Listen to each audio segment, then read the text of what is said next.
मी सीमास पुणेरी स्वाद मध्ये तुमचं सर्वांचं स्वागत आहे। आता नवरात्र चालू आहे। नवरात्रीमध्ये आपण बघूया सर्वात स्पेशल म्हणजे साबुदाणा वडा करणार आहोत। तर सर्वात प्रथम आपण साहित्य बघून घ्या। 3 बटाटे मीडियम आकाराचे उकडून घेतलेले आहे, साल काढून घेतली आहे। साबुदाणे मी 3 तास भिजवले आहे। 1 वाटी साबुदाणा आहे, भिजून ती एवढी झाली आहे। नंतर शेंगदाणा आहे, शेंगदाण्याचा कूट केला आहे 1 वाटी। 9 ते 10 हिरव्या मिरच्या आणि चवीनुसार मीठ। सर्वात प्रथम आपण या मिरच्या बारीक कुटून घेणार आहोत। चला तर आपण याला आता बारीक करून घेऊया। चला तर बघूया, अशा प्रकारे आपण मिरची वाटून घेतलेली आहे। सर्वात प्रथम चला तर हे 3 बटाटे उकडून घेतले आहेत, ते आपण बारीक करून घेणार आहोत अशा प्रकारे। आणि ती जी मिरची आहे त्याला व्यवस्थित लावून घ्यायची आहे, जेणेकरून मिरची सर्व बटाट्याला व्यवस्थित लागेल। त्याच्यानंतर चवीनुसार मीठ आणि मिरची व्यवस्थित बटाट्याला लावून घ्यायचे आहे। त्याच्यानंतर आपण जे भिजवलेले साबुदाणे आहेत ते त्याच्यामध्ये ऍड करणार आहोत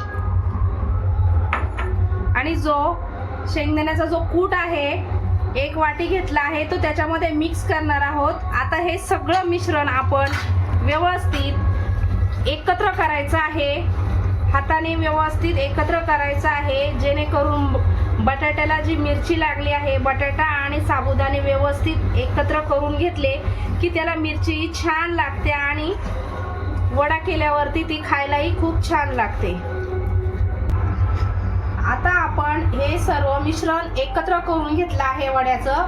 तर सर्वात प्रथम आपण तेल गरम करायला ठेवणार आहोत। गॅस चालू करायचा आहे आणि कढईमध्ये असं तेल तापायला ठेवायचं आहे। तेल तापेपर्यंत आपण वडे करून घेऊया। हे मिश्रण जास्त पातळही नाही करायचं आणि जास्त घट्टही नाही, मीडियम, जेणेकरून आपल्याला त्याचे वडे व्यवस्थित करता येतील। आणि हे वडे आपल्याला ज्या साईजनुसार छोटे, लहान, मोठे किंवा छोटे करायचे असेल त्या आकाराने आपण करू शकतो। मी या साईजचे केले आहेत, पाहू शकता। वडे खूप आपलं मिश्रण व्यवस्थित झालं आहे, त्याच्यामुळे वडे आपले व्यवस्थित होत आहेत। एक आपला वडा कुठेही फुटत नाही किंवा काही नाही, पाहू शकता। अशा प्रकारे आपले वडे बनून झाले आहेत। आता वरती कढईमध्ये तेल तापलं आहे, हळूहळू आपण ते वडे त्या कढईमध्ये तेलामध्ये सोडायचे आहे।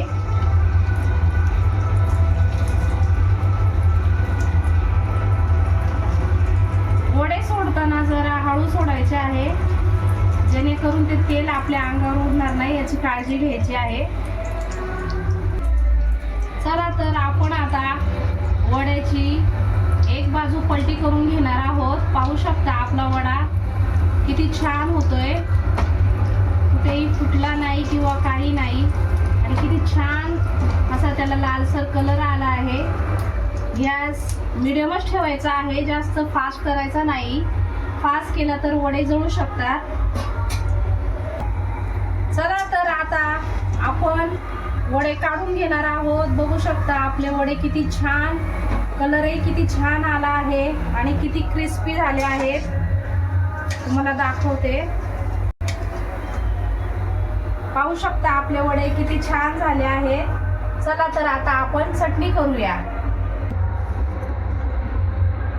चला तर साबुदाणा वड्याबरोबर आपल्याला चटणी करायची आहे। चटणीसाठी बघू शकता पाऊण वाटी हे शेंगदाणे भाजून घेतले आहेत, थोडा छोटा तुकडा सुक्या खोबऱ्याचा कापून घेतले आहे, 3 ते 4 हिरव्या मिरच्या, तडक्यासाठी जिरं आणि 2 ते 3 अशा लाल मिरच्या, चवीनुसार मीठ आणि तेल, आवश्यकतेनुसार तेल।